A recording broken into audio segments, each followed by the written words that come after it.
parece que conociendo la obra, digamos, completa o más extensa de Ray Bradbury, cuando uno lee Fahrenheit 451, se puede llevar una impresión un poco equivocada de lo que era el autor, ¿vale?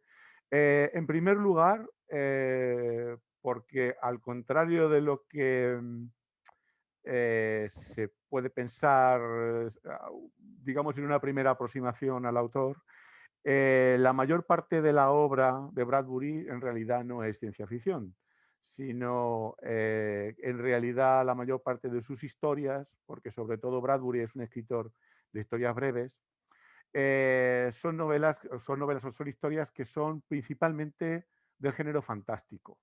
Tienen muchísimas historias breves que se clasificarían de manera más, encajarían mucho mejor en lo que es el género fantástico que lo que es la ciencia ficción. ¿Vale? Entonces, prácticamente hay algunos autores que dicen que Fahrenheit 451 es la única novela de ciencia ficción que tiene Bradbury. ¿De acuerdo? Entonces yo creo que al extender un poco más esa visión iba a dar, pues eso, por un lado una visión a lo mejor no más novedosa, ¿no? Porque la visión en sí, quien conoce la obra de Bradbury, pues ya lo sabe, pero una visión que seguramente no es la que se trata más frecuentemente, que es o el estudio de Fahrenheit 451 y esa visión distópica tan lúgubre que nos muestra en la novela. Y por otro lado, yo pensaba también que conforme estaba planteando cómo iba a empezar y a continuar la charla, yo también pensaba que eh, la obra Fahrenheit 451, que es una novela muy distópica, muy dentro del género distópico convencional, pues da hasta cierto punto una sensación o una impresión un poco limitada de lo que es el autor, de lo que es Ray Bradbury, en el sentido de, ¿cómo decirlo? En el sentido de la actitud que él tenía hacia el mundo y hacia el concepto de utopía y hacia el concepto de distopía, creo yo. Em, entonces yo creo que la elección, voy a hacer siempre conexiones, espero que la mayoría de los y las asistentes hayan leído la novela, si no me imagino que la conocerán por alusiones, pero vamos, en cualquier caso me puedo ir deteniendo un poco más o menos en la novela como tal, pero principalmente voy a ir haciendo alusiones porque lo que pasa en las crónicas marcianas es algo, digamos, distinto, ¿no? Tanto desde el punto de vista narrativo, porque Fahrenheit es una novela al estilo clásico, de las de empezar con unos personajes y continuar hacia adelante, una narración de la que nosotros esperamos en la novela normalmente. Entonces, tanto en lo que es el estilo narrativo, eh, eh, que es más, digamos, convencional en Fahrenheit 451, eh, como en la propia visión del concepto de la distopía, si lo entendemos la distopía como una visión negativa de la realidad. Yo creo que las crónicas marcianas o The Martian Chronicles va a aportar una visión distinta, en primer lugar porque son historias breves, es decir, no hay una línea narrativa que va de principio a fin y lamentablemente no me voy a poder detener en todas, pero bueno, vamos a ver algún ejemplo. Entonces da una visión distinta de lo que es el tipo de narrador que era Bradbury. Y también al mismo tiempo voy a añadir digamos una visión, una interpretación un poquito distinta de lo que es su idea de distopía. Por eso en el título cambié distopía por utopía. Vamos a hablar brevemente, si veo que tengo tiempo me puedo extender un poquito más, pero voy a hablar brevemente de la dificultad que hay actualmente a la hora de distinguir entre lo que es utopía y distopía.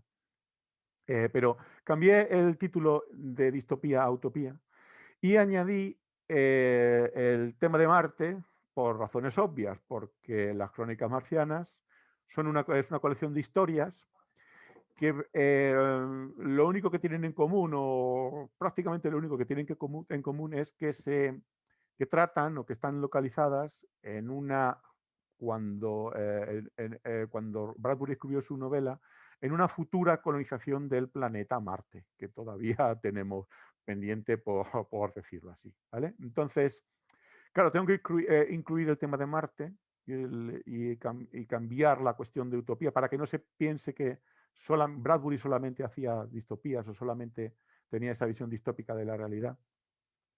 Y también porque el tema de Marte lo voy a enlazar con la cuestión de la utopía y la distopía, de una manera que ocupa, o que creo que ocupa, no solamente lo que es la cultura norteamericana, sino la extensión, digamos, después más global de la cultura norteamericana al resto del mundo, bueno, por razones obvias, porque al fin y al cabo Estados Unidos sigue de momento siendo la primera potencia económica y hasta cierto punto cultural en el mundo en el que vivimos. Entonces, estas son las razones por las que decidí cambiar un poquito el título y centrarme sobre todo en las crónicas marcianas, para procurar dar esa, digamos, esa visión un poco distinta. Y también pues, para intentar que no sea la única historia que se conoce de Bradbury, ¿no? La gran novela Fahrenheit 451. Bueno, pues vamos a empezar. Voy a empezar con una cita que extraí de un ensayo que tiene Bradbury. Bradbury, además de los escritos digamos, de ficción, sus historias y alguna novela, tiene también unos cuantos libros de ensayos, ¿no? Entonces, reflexiona sobre lo que era la realidad, sobre lo que era digamos, la cultura, civilización de su tiempo, ¿no? Y entonces, en este pequeño ensayo que se llama Unthinking Man, Unthinking Machines, ¿no? Que vamos a ir como despensando al hombre y a las máquinas pensantes, ¿vale? Haciendo ahí un pequeño juego de palabras, se refiere al ser humano, se refiere a la visión que él tenía de la humanidad, y en este caso en concreto, a la visión que tenía de lo que era Estados Unidos, de esta manera. Antes de empezar, no sé si estáis familiarizados con el concepto de wilderness en inglés, no tanto el concepto de diccionario, sino lo que significa y lo que implica, ¿vale? Porque claro, la traducción que viene en el diccionario primero es así como desierto, pero en realidad no es solamente eso, es un desierto en el sentido de que no hay nadie, pero también es esa, digamos, es esa naturaleza, ¿no? Hostil, que no permite la vida humana, ¿no? Y que digamos que el ser humano tiene que vencer. Ese es el concepto de wilderness en inglés, y especialmente en lo que es Estados Unidos y la conquista del territorio del continente de Estados Unidos, que como vamos a ver tiene mucho que ver con lo que hace Bradbury en las crónicas marcianas, ¿no? Entonces, él dice que los estadounidenses son wilderness people, son gente del desierto, gente de enfrentarse a la naturaleza, gente de dominar la naturaleza, por tres partes o de tres maneras, ¿vale? Voy a traducir brevemente, me imagino que seguiréis inglés en general, pero lo voy a traducir brevemente para aquellos que no lo sigan al 100%, ¿vale? Comienzo la cita diciendo: pensé para mí mismo, nosotros somos la gente del desierto, entendiendo el desierto, este wilderness completo. Somos la gente del desierto triple. Todos vosotros, se refiere a los compatriotas americanos, todos vosotros sois los hijos de este tercer desierto. El primer desierto fue el desierto del mar que cruzamos para llegar aquí. Estoy refiriendo, por supuesto, a la colonización de Estados Unidos, el territorio americano. El segundo desierto fue el desierto de la tierra que identificamos y que localizamos. Localizar, identificar es lo que significa pin down, para quedarnos aquí. hasta cierto punto yo creo que se está refiriendo también a esa conquista de la tierra, ¿vale? Sin utilizar la palabra como tal. Y el tercer desierto es el desierto de las estrellas hacia las que vamos a ir para vivir para siempre, ¿vale? Entonces, esa conexión que hace Bradbury en esta cita de la conquista del territorio estadounidense, la conquista de América, el asentamiento en América, ¿no? Y el futuro, digamos, en América, el desierto, la frontera que viene más allá y que está en las estrellas, ¿no? Pues yo creo que, digamos, que explica bien o ilustra bien lo que vamos a conectar aquí. Vamos a conectar bastantes conceptos que aparecen, creo yo, en la novela de Crónicas Marcianas y que nos permiten, digamos, hasta cierto punto anticipar algunas de las ideas distópicas que luego van a venir después y también ampliar un poco la visión o el concepto que vamos a ver durante la charla de que en realidad el género utópico distópico se ha diluido en lo que es la ciencia ficción, algo con lo que yo estoy de acuerdo, ¿vale? Ya iremos mencionando a lo mejor algunos autores, pero en principio el género puede ser que continúe de una manera pura como tal, pero está claro que hay muchísimas novelas y muchísimas películas actualmente que se pueden llamar utópicas o distópicas y que también son ciencia ficción y no está tan claro que sea una utopía o una distopía, ¿vale? Bueno. Empezamos hablando brevemente de Fahrenheit 451, recordando un poquito lo que es digamos, la historia, la importancia que tiene la novela. Sabemos que en general es la novela más famosa, por la que más se le recuerda a Bradbury. Sabéis que narra la historia de un mundo en el que se ha prohibido los libros y se ha prohibido la lectura, lo cual para Bradbury era como el infierno. Y el proceso que sigue el protagonista, que se llama Guy Montag, de descubrimiento y de rebelión, hasta que al final, digamos que se escapa de ese sistema. Tampoco quiero hacer ningún spoiler si alguien no lo ha leído, aunque yo creo que el argumento es bastante conocido, pero en fin, tampoco quiero desvelar. Desgraciadamente algo tengo que desvelar del final. Pero bueno, entonces es la famosa. Y esta novela sigue de una manera más o menos estricta, ¿vale? Lo que son las convenciones del género utópico, distópico, digamos que lo hace de una manera más fiel a lo que era el género distópico del cómo se entendía en el momento, ¿vale? Entonces, ¿cuál era el momento en el que digo que se entendía? Si pensamos que la novela se publicó en el año 53, si no me falla la memoria, hay que pensar en otras novelas que se publicaron también en años muy próximos y que marcan la tendencia del género. Y ahora veremos cómo digamos, los personajes y el tipo de argumento es muy similar. Cuando la compare con las novelas que he puesto ahí debajo, que son Nosotros, del escritor ruso Eugeni Zamyatin, Un mundo feliz, la archiconocida novela de Aldous Huxley, 1984, por supuesto, la novela también muy conocida de George Orwell, y luego La pianola, que es una traducción de una novela de Kurt Vonnegut que se llama Prayer Piano, que también es una especie de, es una distopía que, digamos, sigue muy fielmente lo que era el género distópico en el momento de la publicación. Digo que sigue fielmente el género distópico porque presenta un tipo de sociedad que se considera opresora o totalitaria en el sentido, sobre todo en el sentido cultural, ¿vale? Tanto Nosotros como Mundo Feliz, 1984 mucho más, y Prayer Piano hasta cierto punto de una manera a lo mejor menos política, pero también. Los personajes siguen una evolución muy parecida, un argumento muy parecido.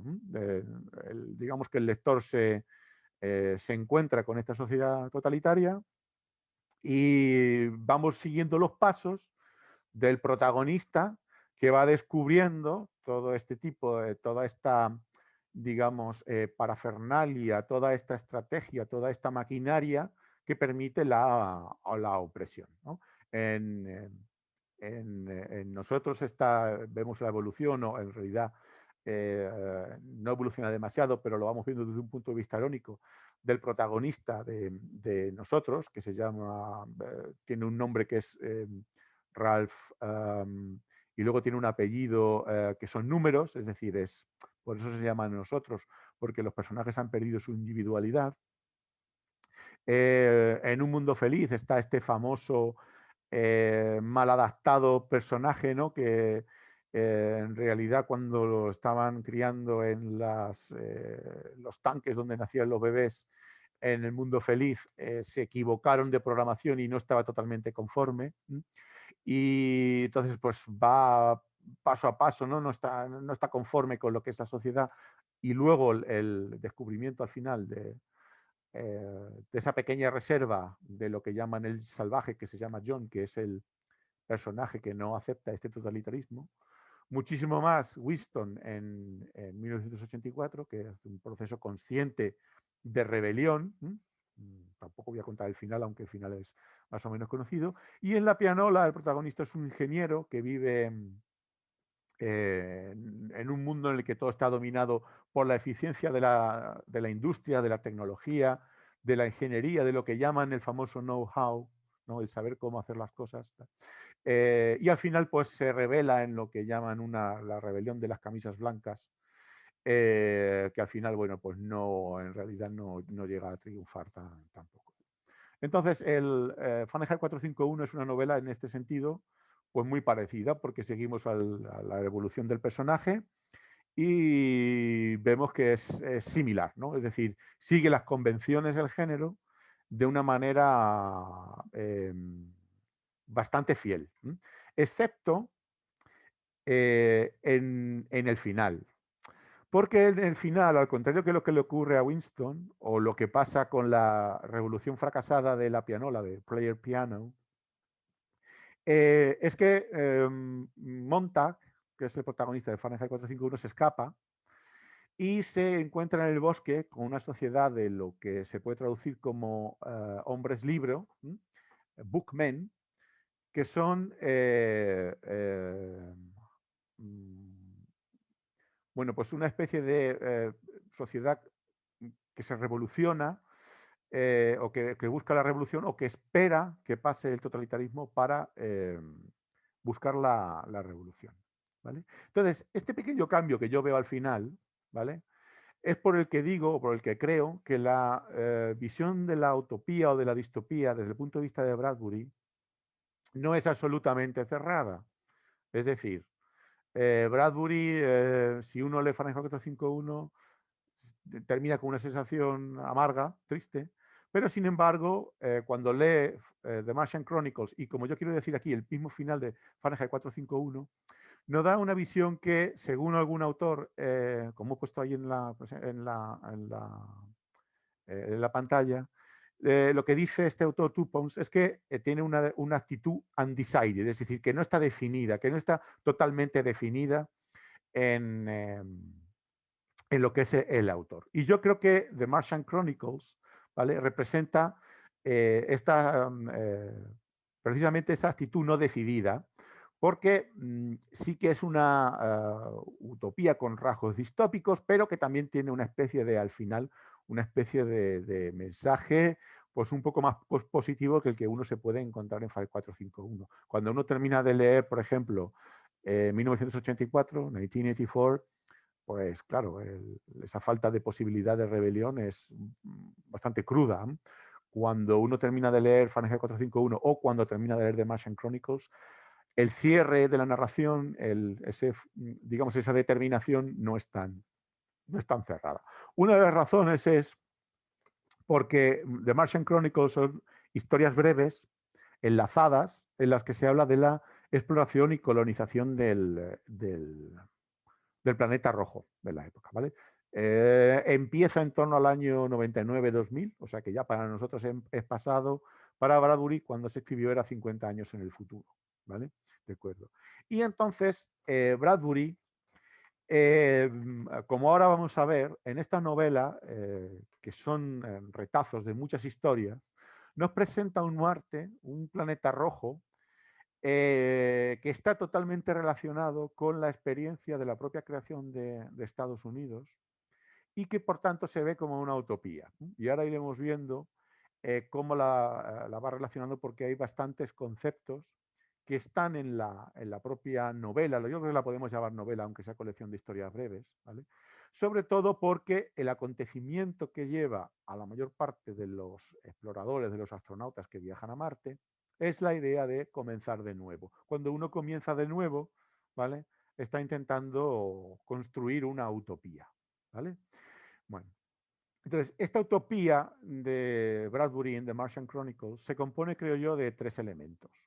El primero, de la propia, bueno, revisión o el propio mito norteamericano de la frontera. Ahí os pongo un autor que lo dice, analiza, analiza lo que es el mito de la frontera en toda la obra de Bradbury, por supuesto, donde más está es en The Martian Chronicle, de las crónicas marcianas. Luego, en segundo lugar, viene de la propia visión de América, del nuevo mundo como una utopía, que a eso ahora vamos a hablar también un poco de manera, digamos, cultural, ¿no? Es una especie de discurso cultural sobre lo que fue el nuevo mundo. Y luego también depende de lo que son, ahí he puesto que son enfoques antagonómicos del proyecto utópico, ¿vale?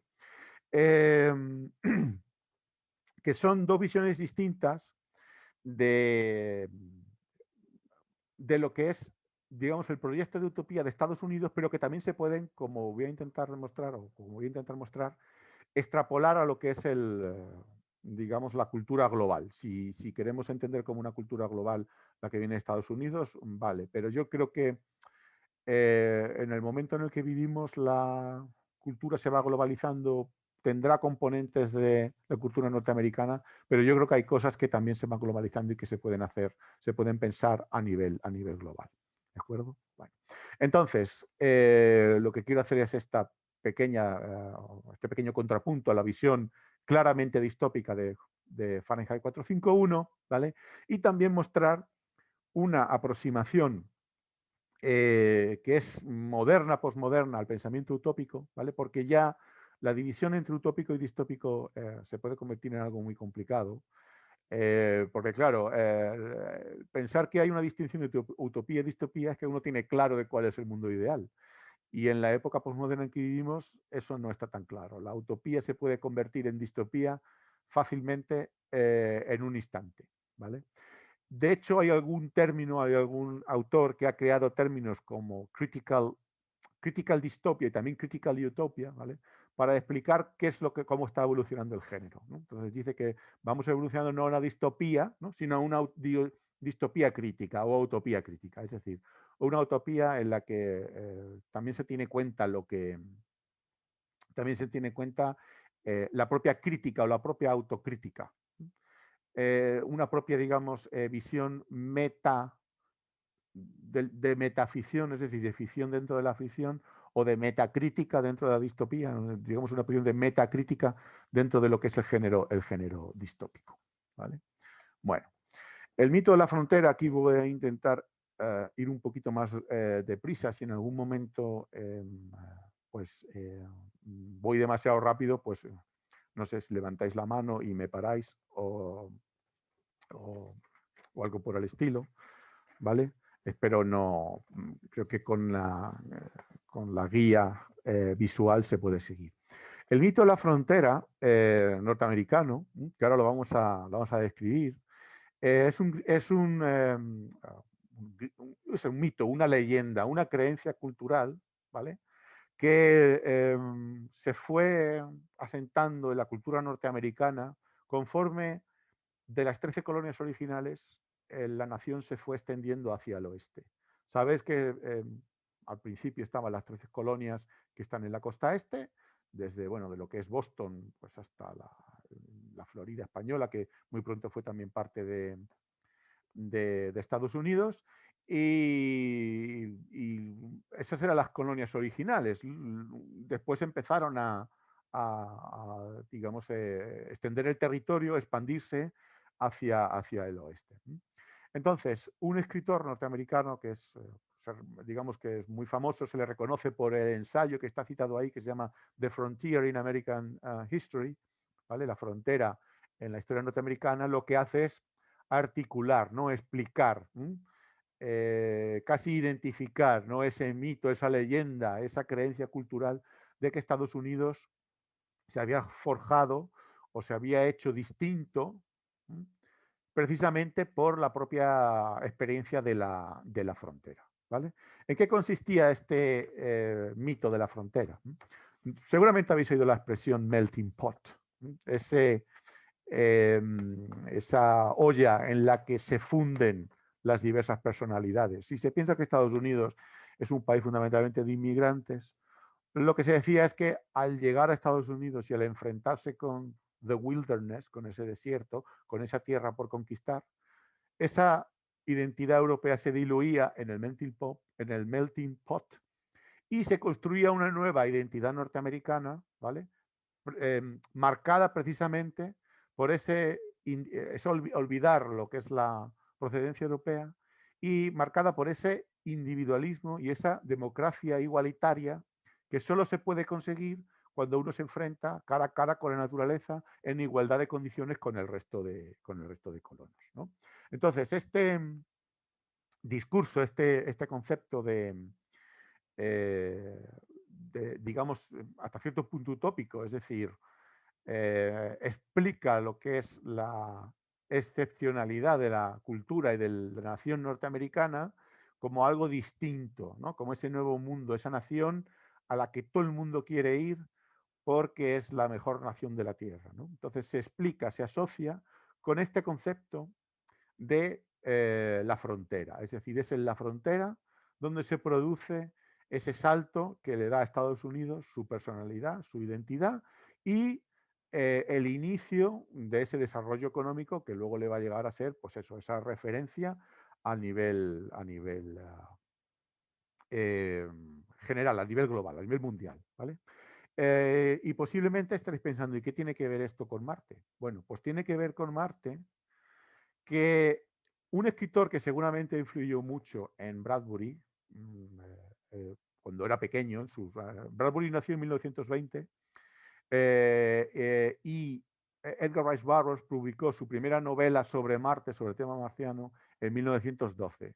Es decir, que seguramente de pequeño, bueno, lo dice, en realidad también lo dice en alguna de las entrevistas, dice que Burroughs le influyó bastante como escritor. Bueno, pues porque Burroughs a la hora de, digamos,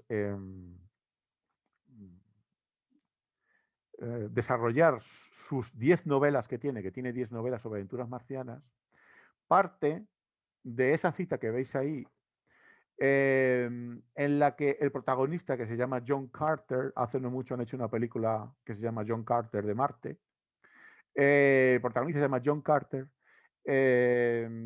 está en Arizona, ¿vale? En el desierto norteamericano, en el oeste norteamericano, y de repente, escapando de los indios, se entra en una cueva y viaja de manera, digamos, casi mágica a Marte, en lo que Burroughs llama Barzoom, ¿vale? En su ficción, ¿vale?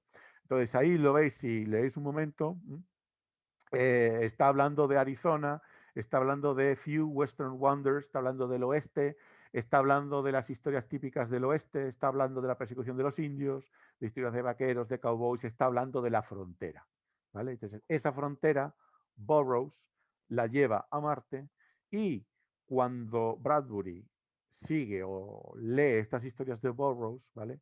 Pues entiende que la frontera también puede estar en Marte, ¿vale? ¿De acuerdo?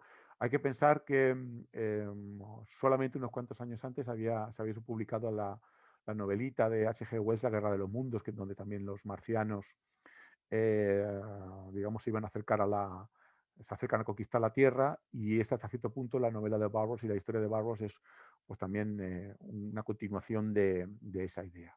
Entonces, el paisaje marciano, ¿vale? Que después se ha ido descubriendo, ¿no? Eso de estar pintado, bueno, pintado, está coloreado de rojo, ¿no?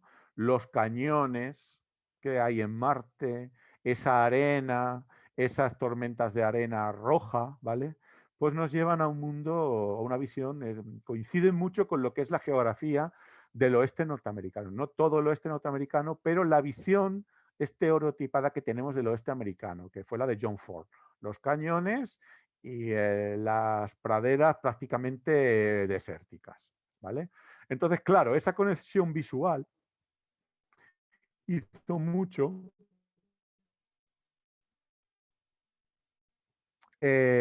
por hacer el mito y la visión, si queréis, mitológica, simbólica del planeta rojo, ¿no? Entonces, ahí os veis una cita. Bradbury, cuando escribe The Martian Chronicles, utiliza esta descripción de terrenos rojos, de desiertos rojos, perdón, para decir que efectivamente Bradbury estaba haciendo como Burroughs, estaba llevando el Marte que se imaginó Burroughs, que está inspirado en el oeste americano, para describir su propio Marte. ¿De acuerdo? Bueno, entonces, bueno, ahí hay una pequeña cita que está sacada de una historia que tiene tema marciano, pero que no está en The Martian Chronicles. Hay algunas de ellas que no están incluidas, ¿vale? Y fijaos cómo ahí conecta en esa... Eso es, digamos, está describiendo cómo se reúnen alrededor de un cohete los colonos que van a ir a Marte, ¿no? Y entonces dice, long, long ago, hace mucho, mucho tiempo, en 1849, esta calle había respirado las voces de los ventriloquistas, de los predicadores, de los fortune tellers, eh, de los que cuentan la fortuna, de los simples, ¿vale? De los académicos, de los jugadores que se hubieran reunido en el pueblo de Independence, Missouri. Entonces hace una conexión clara entre el oeste americano, por cierto, él es de Waukegan, es del Midwest, del medio oeste, o sea que le recordará seguramente a su niñez. Hace una conexión clara entre el oeste norteamericano, la geografía del oeste norteamericano, la idea mítica, simbólica de lo que es este oeste norteamericano, y se lo lleva a Marte. ¿De acuerdo? Vale.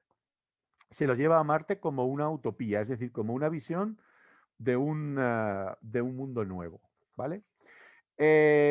Antes de ver unas pequeñas citas que vamos a sacar de unas historias, tengo que continuar con la segunda idea, ¿vale? Nos quedamos con la idea de que el oeste norteamericano es digamos, ese espacio utópico, esa frontera utópica de la creación de una nueva nación,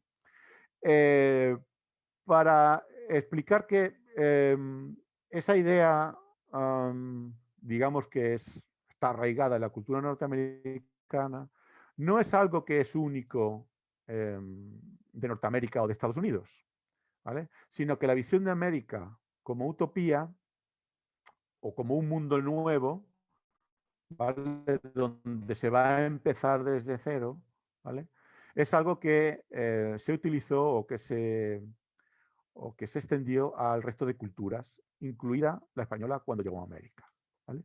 Hay un autor que, bueno, se encuadra dentro de lo que son las críticas postcoloniales, que se llama Stephen Greenblatt, en un libro que no sé si está traducido el español, en realidad, que se llama Posesiones Maravillosas, donde dice que desde el momento inicial de la conquista se utilizó la idea de lo maravilloso, es decir, lo no real, lo maravilloso, lo imaginario, la imaginación, lo utópico, ¿vale? Para referirse a América, ¿vale?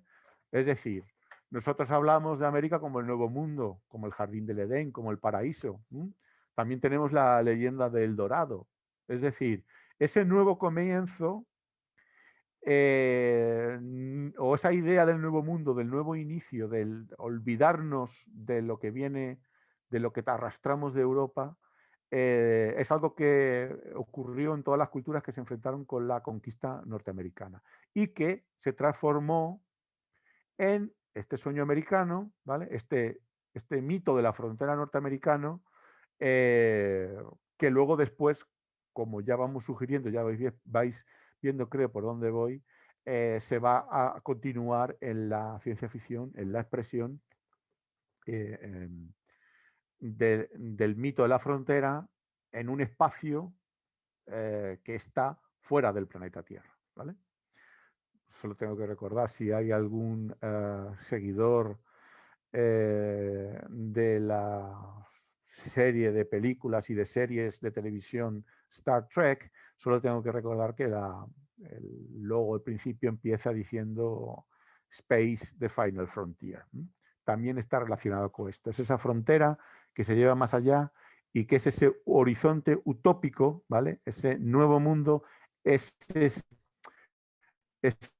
destino hacia el que vamos y que en principio va a ser mejor que lo que dejamos atrás. ¿De acuerdo? Vale. De hecho, tanto es así, es decir, tanto es que América se puede entender como una utopía, que Krishan Kumar, que es un historiador del género utópico, dice lo siguiente. Dice, América tiene en este libro mío, que se llama Utopia and Anti-Utopia in Modern Times, la utopía y la antiutopía en los tiempos modernos, América tiene un capítulo separado por su papel importante en la tradición utópica. América como utopía y como el lugar o el hogar de la comunidad utópica experimental o como de los experimentos de las experiencias utópicas. ¿Vale? Bueno, entonces hasta este punto se llega, ¿no? Hasta este escritor que es historiador de la ciencia ficción, del género utópico, dice eso, que América es una utopía en sí, ¿no? Como concepto. ¿Vale? Bueno, entonces, ¿qué ocurre? Que este sueño, este mito utópico, pues también tiene sus sombras. ¿Vale? Y Bradbury las incluye en The Martian Chronicles. Es decir, la versión de The Martian Chronicles pues no es totalmente, o no es distópica, pero tampoco es totalmente utópica. ¿Vale? Porque reconoce los fallos que tiene o los momentos en los que la utopía norteamericana no se realizó totalmente. Y claro, está pensando, por supuesto, en relegar a los indios a las reservas y ocupar sus tierras, o en el mismo proyecto de nación norteamericana, el no incluir en un principio a los esclavos y después, una vez que ya se prohibió la esclavitud, todavía mantener leyes que permitían la segregación. Hay una historia en The Martian Chronicles que no vas a tener tiempo de ver porque es un tema un poco distinto, en el que hay un cohete, ¿vale?, de norteamericanos de raza negra que viajan a Marte a establecer su propia utopía, ¿vale? Entonces se escapan. Han ahorrado de sus pequeños trabajos y se escapan a Marte y dejan a los blancos en el planeta Tierra. ¿Vale? Bueno, entonces, esta imagen, ¿vale?, utópica, en realidad es utópica en el sentido convencional porque no es real. ¿Vale? Es decir, la imagen de que la frontera era una especie de paraíso en donde uno iba a encontrar la democracia igualitaria y todo lo demás, en realidad no se corresponde con la realidad, como dice el historiador que menciona ahí, Henry Nash Smith, ¿vale? Donde dice que ese mito de la frontera que proyecta la imagen de un agricultor independiente que se llama Homesteader en un desierto árido es totalmente irreal, no podría haber ocurrido. De hecho, si conocéis un poquito la geografía de Estados Unidos, desde el Mississippi hacia el oeste hay como, yo no sé, a lo mejor unas 200 kilómetros de tierra más cultivable, luego más adelante es un desierto que prácticamente no se puede cultivar, solo se cultiva si se riega. ¿Vale? Y luego también otro historiador de la cultura norteamericana recuerda que ese mito de la frontera o ese nacimiento de la nación se hizo a través del uso de la violencia, como había dicho, contra los nativos norteamericanos y también por la propia explotación de la naturaleza. Tiene más libros de este que os cito aquí, de Gunfighter Nation. Hay otro que directamente se llama Regeneration Through Violence, regeneración a través de la violencia, donde dice que en realidad la frontera era esta regeneración, digamos que ese cambio, ese olvido de la tradición europea se hacía precisamente a través de la violencia, de cuando uno mataba a indios se convertía en norteamericano, por decirlo así. Vale, bueno, todo esto lo tiene presente Bradbury, ¿vale? En sus historias, ¿vale? Y entonces voy a mencionar solo algunas, vamos a adelantar para ir viendo solamente algunas de ellas, comentar algunas citas. Ya digo, no tenemos tiempo para ver muchas citas, pero el Marte que presenta Bradbury en The Martian Chronicles es así. Al principio hay unas cuantas historias que son los primeros exploradores, que curiosamente se encuentran en una ciudad, no en las dos primeras historias, la tercera historia, se encuentra en una ciudad que es idéntica totalmente a un pueblo que se llama Green Fluff de Ohio, no, de Illinois. Y entonces, claro, es un pueblo que les recuerda, los astronautas aterrizan en Marte y en un pueblo norteamericano típico, clásico, ¿no? Y entonces dicen, ¿qué pasa aquí? No puede ser que esto sea real, ¿vale? Donde viene la utopía.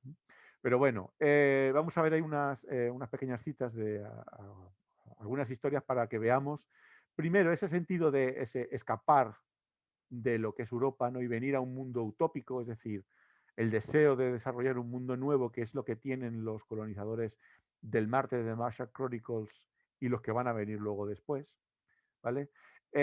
Y también, pues, el reconocimiento, digamos, de que el mito de la frontera, la conquista de Estados Unidos, se hizo pues mediante la violencia.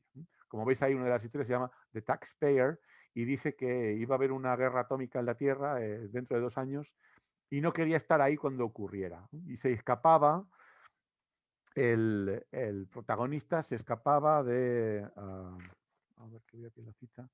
Se escapaba de las guerras y de la censura y del control del Estado y del servicio militar y del control del gobierno, de esto y aquello y del control del arte y de la ciencia. Es decir, se va a un mundo nuevo, un mundo utópico, o quiere irse a Marte, que lo ve como un mundo nuevo, un mundo utópico, dejando atrás lo que sería esa Europa más antigua, más vieja, ¿no? Y entonces, como habla de que las primeras expediciones los primeros astronautas no volvieron, dice, maybe it was a land of milk and honey up there. A lo mejor hay una tierra de leche y miel ahí arriba. Y estos dos, Captain York y Captain Williams, son los astronautas que fueron, ni siquiera se molestaron en volver. En otra historia, And the Moon Be Still as Bright, uno de los protagonistas, o el protagonista de esta historia que se llama Spender, es un personaje que decide eliminar a sus compañeros porque se da cuenta de que la cultura marciana es una cultura que se debe preservar y que lo que va a ocurrir es, como dice ahí, como le recuerda a sus compañeros, ¿recordáis lo que le pasó a México cuando Cortés y sus buenos amigos llegaron desde España? Toda una civilización completa destruida por bigots es la palabra exacta, por fanáticos, se puede decir por fanáticos muy ambiciosos. Creo que es greedy fanatics, ¿vale? Entonces, fijaos que ahí se está refiriendo a toda América, está transponiendo lo que es el mito de la cultura norteamericana como nuevo mundo completa y después está hablando de América entera. ¿De acuerdo? Y luego hay otra cita muy corta, y no tenemos mucho tiempo para ver mucho más, que es The Million Year Picnic, que es la historia que hay al final, en la que hay una familia que había ahorrado y se escapa de la Tierra, donde efectivamente al final termina habiendo una guerra nuclear. Y entonces se escapan a Marte y pretenden iniciar de nuevo como la típica familia nuclear norteamericana en una frontera nueva, ¿vale? En un entorno, digamos, en un comienzo absolutamente igualitario, radical, nuevo, ¿no? Y entonces lo que dice es eso, que está quemando, cuando queman el cohete al llegar, igual que Cortés hizo cuando quemó las naves, ¿no? Queman el cohete para no volver, porque lo que están quemando es una manera de vida en la Tierra, ¿vale? Y entonces me salto algún trozo, eso es de lo que escapamos, que es lo que dice al final, ¿vale? Escapamos de las guerras, escapamos de el totalitarismo, de la intolerancia, porque creen, claro, que Marte va a ser esa utopía, no ese mundo nuevo. Pero como ya digo, hay otros personajes como Spender que se dan cuenta de lo que va a ocurrir.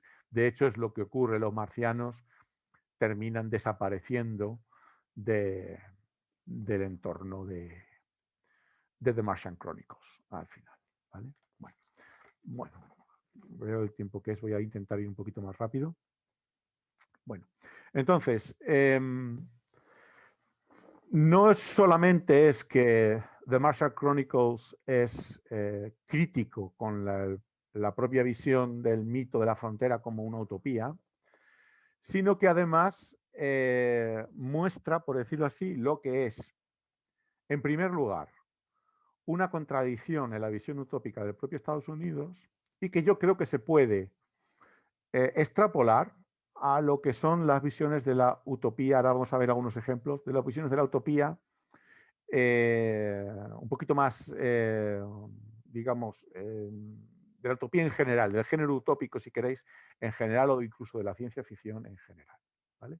Fijaos que he estado hablando en todo momento de ese agricultor que llega a la frontera y empieza desde cero, ¿no? Trabajando la tierra con sus manos, es totalmente responsable de sus actos, etc. ¿Vale? Bueno, pues en 1964 el historiador también Leo Marx, en el libro que se llama The Machine in the Garden, lo que dice es que por un lado está ese mito del agricultor norteamericano y por otro lado está la propia realidad del crecimiento de la nación norteamericana, que es una nación, como ya sabemos todos, de las más industrializadas y de las más avanzadas en lo que es materia tecnológica de la Tierra.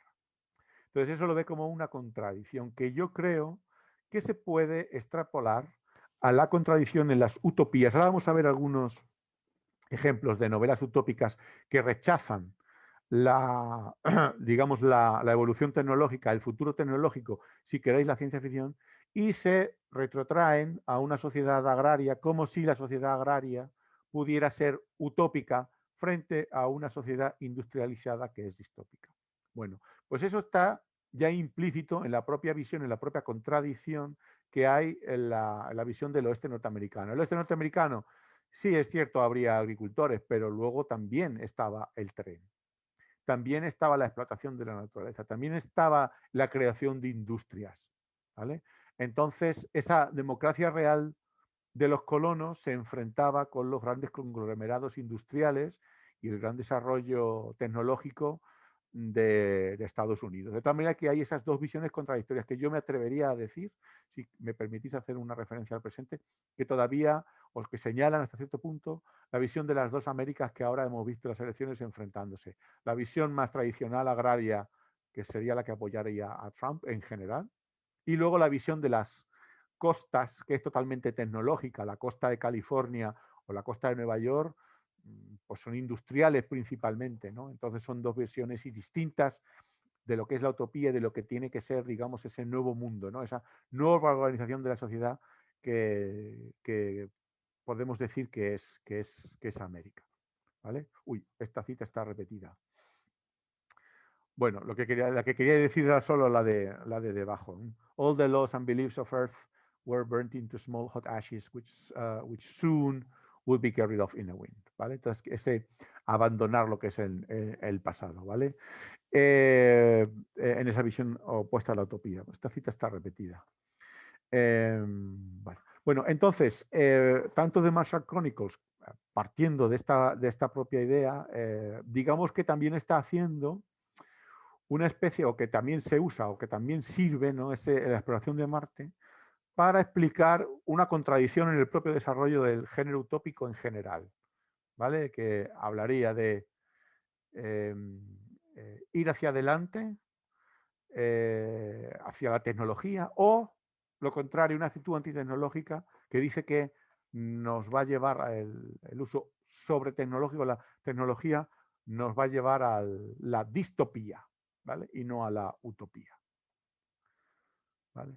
Bueno, aquí tenía unas cuantas citas que vamos a ir viendo. A ver qué hora es. Bueno, creo que me queda tiempo para luego explicar brevemente. Y de todas maneras, como habrá tiempo para preguntas, pues me puedo extender algo más. ¿vale? Fijaos aquí de una manera muy irónica, he puesto estas citas porque son muy breves, muy significativas y muy irónicas, ¿vale? Del protagonista que se llama Sam Parkhill, de la historia de Off-Season, que está más o menos en mitad de la novela, que viaja a Marte para poner un carrito de perritos calientes, como veis ahí. First man on Mars with a hot dog stand. El primer hombre de Marte con un puesto de perritos calientes. No dirás que no estoy alerta. Aquí están las principales carreteras. Allí se encuentra la ciudad muerta, me imagino que de los, bueno, nos imaginamos que de los marcianos anteriores, y los primeros depósitos minerales, etcétera. Y luego dice, por ejemplo, esperando, ¿no? Haciendo una referencia a lo que fue el propio este norteamericano, ¿no? Estaba esperando como clientes a 100.000 mexicanos y chinos. Sabéis que el oeste norteamericano, primero para la construcción del ferrocarril, utilizó muchísima mano de obra china, era el espacio natural a través del Pacífico y, por supuesto, porque tienen frontera con los mexicanos. Y entonces, claro, piensa después, si no hay guerra atómica, es decir, vendrán si no hay guerra atómica. Y dice que al final él comienza su propio negocio, se siente el representante de esa democracia norteamericana, individualista, ¿vale? Porque él tiene su propio puesto, su propio negocio de venta de perritos calientes en Marte. ¿Vale? Y luego lo dice más abajo, dice, vine a Marte como un hombre de negocios, un emprendedor honesto. Iba a hacer los mejores los mejores perritos calientes Pero efectivamente ocurre esa guerra atómica y entonces nadie viene. De hecho, no viene nadie, la Tierra deja de tener valor y al final los marcianos que se han transformado en una especie de seres inmateriales ya no les preocupa y le ceden la Tierra. Y entonces él se queda, como veis ahí en la cita, this is the land grant to all the territory from the Silver Mountains to the Blue Hills. ¿Vale? Entonces él tiene la propiedad de todo el territorio. Fijaos que está hablando de Marte, es el territorio de Marte, es el territorio del oeste norteamericano, ¿no? De tal manera que al final dice que termina poseyendo la mitad de Marte, ¿no? Es esa idea de lo que hemos dicho antes, de los grandes conglomerados industriales, del monopolio, de la ocupación del territorio, etc. Y termina diciendo al final, ¿no? Cuando ya se va dando cuenta poco a poco de que no va a tener a nadie, ¿no? Piensa que mi idea hubiera sido el send me your hungry and your starved, enviadme a los hambrientos de la tierra porque aquí le daremos cobijo, que era una de las frases, ¿no? Que me parece que fue George Washington quien lo dijo, o Abraham Lincoln, porque esperaba que se entendía que América era una especie de utopía. ¿Vale? Bueno, entonces, bueno, vamos a ir brevemente porque ya lo que tengo es un par de, digamos, ejemplos, por decirlo así, de la influencia posterior de estos temas que digo, posterior en el momento en el que Bradbury publicó su propia novela. ¿Vale? Lo he llamado El jardín sin máquina porque es una serie de distopías, también se llaman algunas veces novelas posapocalípticas, porque normalmente ha ocurrido alguna catástrofe grande, una pandemia más grave que la que tenemos, que ya es, pero mucho más grave, una guerra nuclear, etcétera, ¿vale?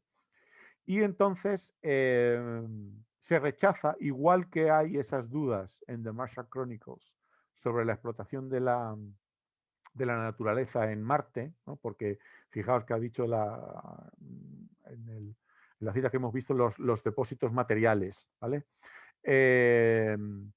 Por supuesto habla de la industria, de la minería y de todo lo demás, de toda esa explotación que se va a hacer. Además la tecnología que se necesita, ¿no? Los cohetes que se necesitan, las naves espaciales que se necesitan para ir a Marte. Estas novelas que veis aquí, Alphabytes, La Tierra, digamos, cumple, obedece, Prairie Piano, que es la que he mencionado antes de la pianola, que rechaza la industrialización y la tecnología, La muerte del césped o de la muerte de la hierba, y Alas Babylon, que es así, Alas o Babylon, ¿no? Algo así. Son novelas que se publicaron en torno a la época en que Bradbury publicó The Martian Chronicles y Fahrenheit 451, donde describen sociedades que, debido a una catástrofe han vuelto a ser sociedades agrarias, ¿vale? Y han rechazado la tecnología y la industria y la producción industrial. Esto en la misma época. Pero luego yo creo que incluso esta manera de, por un lado, ver la explotación de la naturaleza mediante la tecnología y la industria como algo negativo, ¿no? Y esa necesidad de... Pero por otro lado, a lo mejor Bradbury no está totalmente convencido de que la sociedad agraria sea la solución, ¿vale? Pero ese retorno a la sociedad agraria se puede seguir encontrando luego más adelante, ¿vale?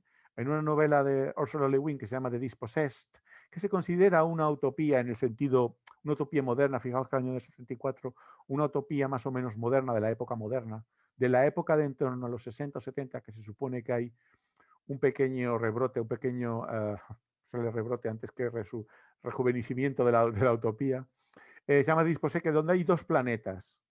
Uno de ellos se supone que es el viejo mundo, Anares, y otro que se llama Urras, se escribe, en inglés se pronuncia seguramente Arras, ¿vale? Que es un planeta desértico y que es muy parecido a la relación que hay entre la Tierra y Marte, como si fueran dos alegorías de la Tierra y Marte. Por supuesto, la utopía, que es una utopía que se considera anarquista, es decir, de democracia muy radical, sucede en Arras, ¿vale? En ese entorno que es muy parecido al desierto del propio Marte.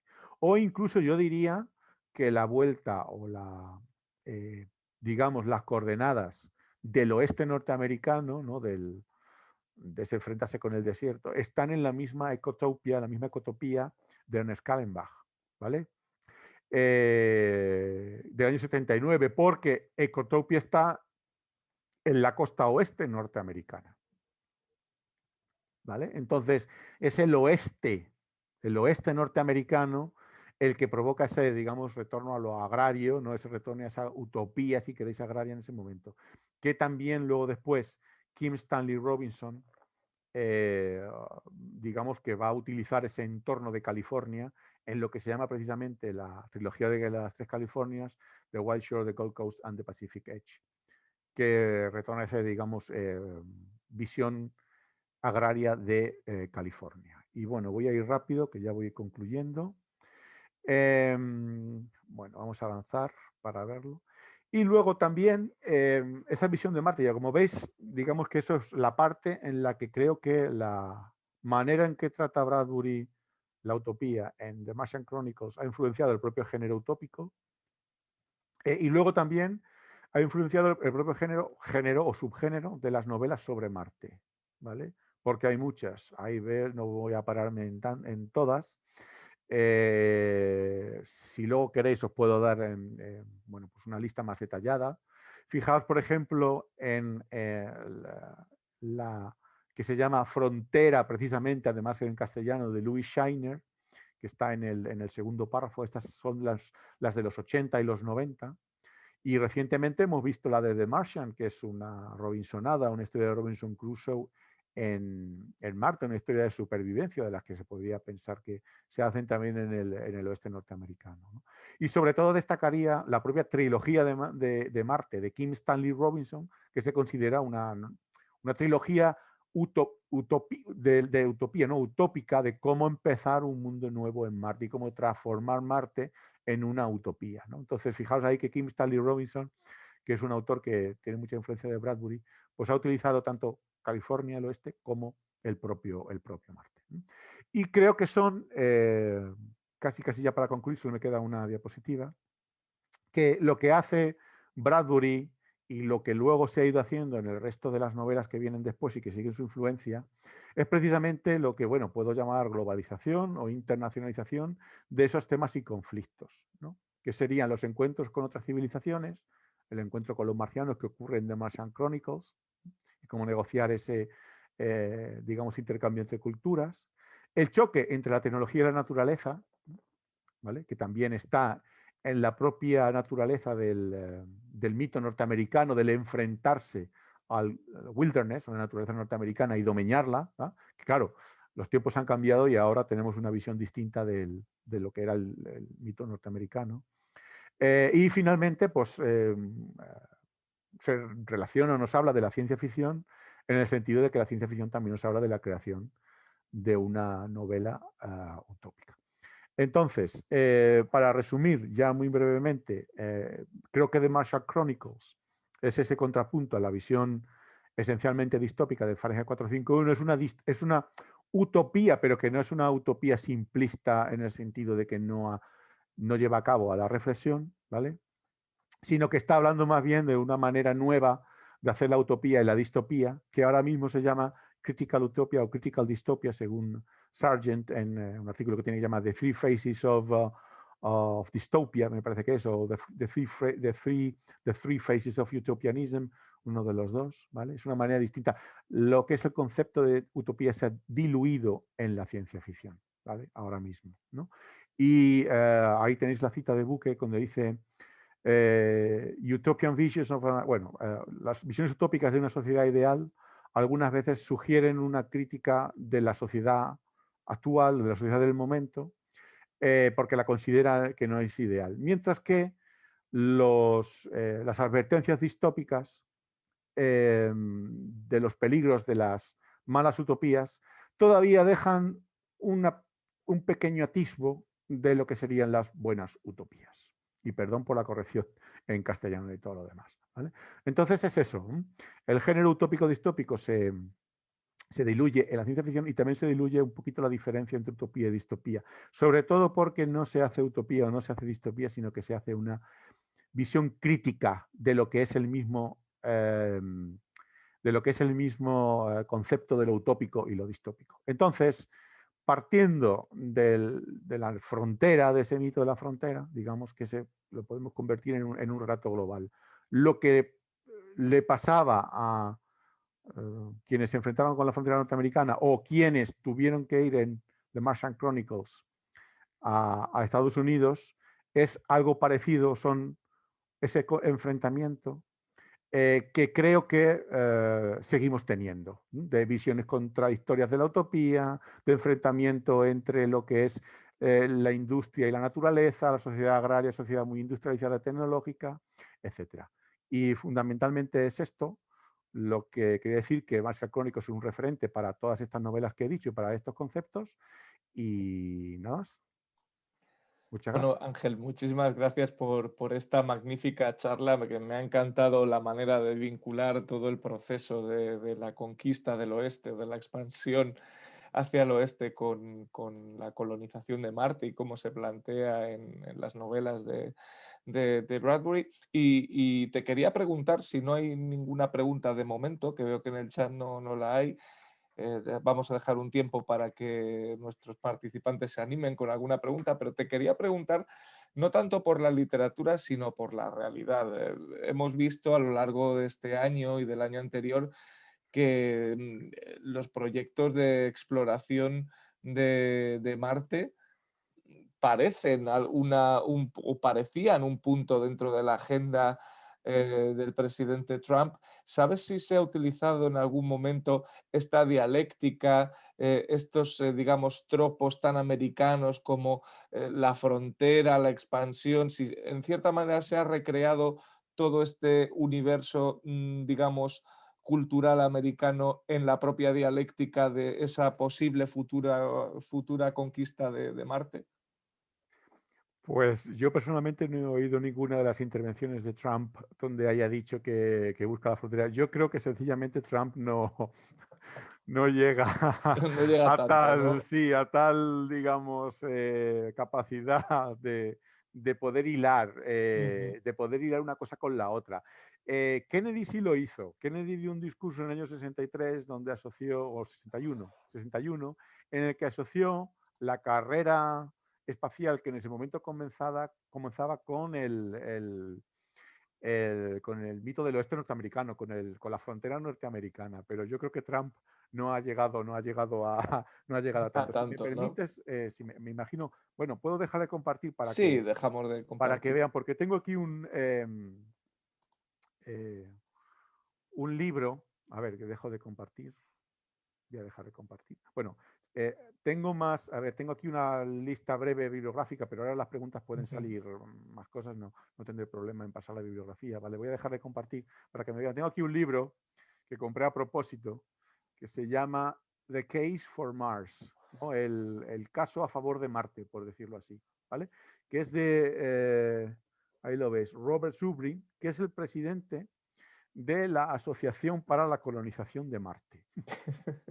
O sea que no es que esté hoy hablando de algo, digamos, espurio, ¿no? E intangible en la cultura norteamericana, ¿no? Existe una asociación liderada por un ingeniero que está buscando efectivamente la colonización de Marte. El atractivo de Marte es eso, le recuerda al oeste norteamericano, ¿eh? Pero, pero en la cultura seguro que lo tienen presente.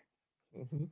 Bien, no sé si tenéis alguna pregunta, si tienen alguna pregunta que quieren o que quieran formular a Ángel. Creo que ha sido una charla interesantísima. Veo que de momento no.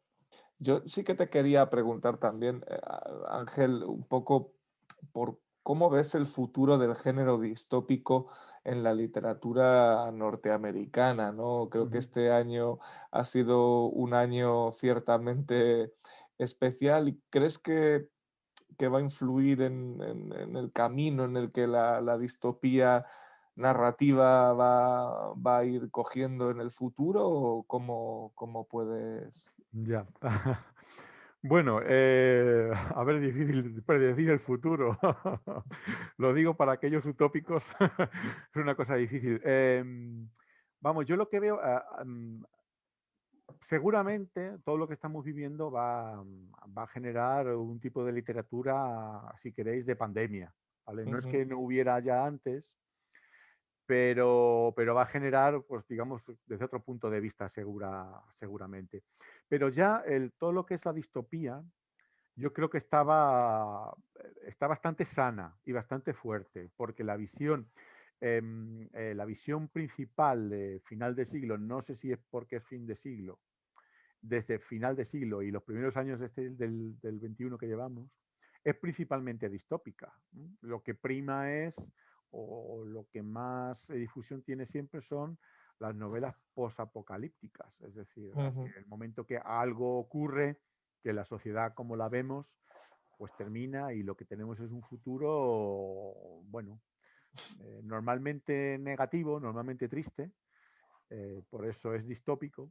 Digamos que separemos lo que es el apocalipsis o el posapocalipsis, que es sencillamente una novela en la que el mundo se acaba, ¿vale? Y luego las que empiezan en el apocalipsis, pero comienzan otra vez. Es decir, buscan comenzar otra vez, ¿no? Que claro, sería una novela o utópica o distópica dependiendo de cómo empiecen. Entonces yo creo que está bastante sano que Ujú. la beta distópica, la beta posapocalíptica está muy sana. Ahora vamos eh, viendo un fin del mundo detrás de otro, cuando no el efecto 2000, que a los que tengan un poquito de edad se acordarán del efecto Sí, 2000, sí, sí, el sí. fin del mundo del 2012, ahora la pandemia, en fin, que es un género que está bastante sano.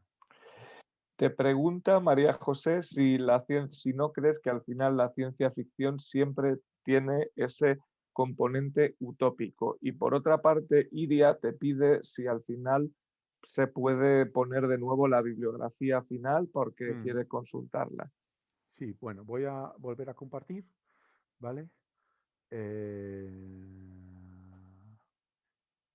a ver, para que se tome nota, aunque bueno, si en algún momento me quieren escribir, me imagino Ujú. que tendrán la dirección de email, no hay problema, ¿vale? Ahí he puesto no todo, pero bueno, parte de lo que creo que es más, de lo que más me he parado a mencionar, ¿vale? Y en cuanto a la pregunta claro, obviamente, por eso es por lo que, a ver dónde está ¿dónde estaba? Es que lo he puesto ahí en la bibliografía a propósito. En la Graham Murphy, donde habla de distopia, dice que prácticamente el género utópico distópico está diluido en la ciencia ficción. Quiere decir que todas las novelas de ciencia ficción tienen un componente utópico o distópico. ¿Por qué? Yo lo tengo claro. ¿Por qué? Porque todas las novelas de ciencia ficción parten de una realidad alternativa a la nuestra. Entonces, al ser alternativa, necesariamente tiene que ser o mejor o peor, o igual de mala, ¿vale? Pero el caso es que hay un componente en el que cuando yo parto de la crítica de la realidad, digamos que si lo quiero hacer utópico, tengo que tener una idea de hacia dónde quiere ir, y si lo hago distópico también, porque aquí tengo una idea de hacia dónde no quiero que tiene que ir.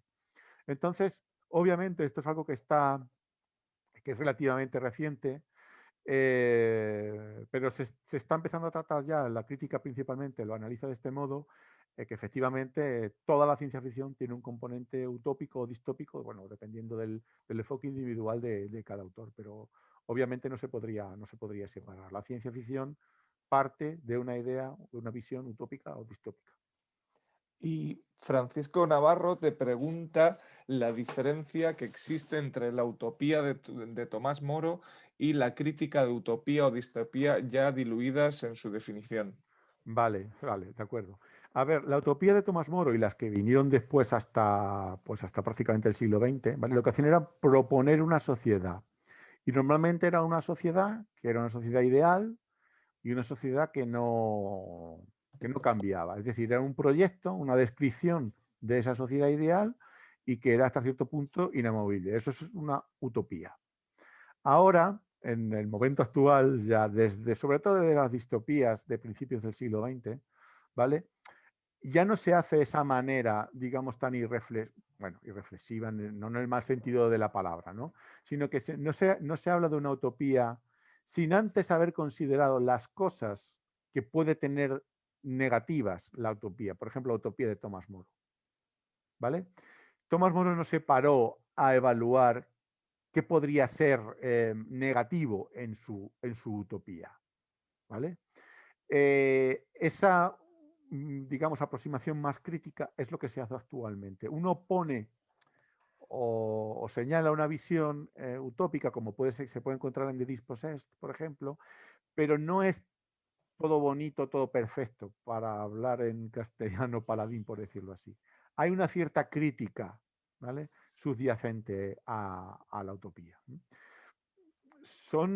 A ver, no hay ejemplos 100% claros de esto es una utopía, esto es una crítica al distopia. Las definiciones, cada una de las novelas, pues es un poquito, no son 100% la descripción exacta del género, ¿no? Pero esta es la idea. La idea es que ya en la época en que vivimos no se hace una utopía en el que yo describo cómo es una sociedad perfecta sin hacer ningún tipo de crítica, sin hacer ningún tipo de evaluación de aquello que yo propongo, si se puede considerar distópico desde algún punto de vista.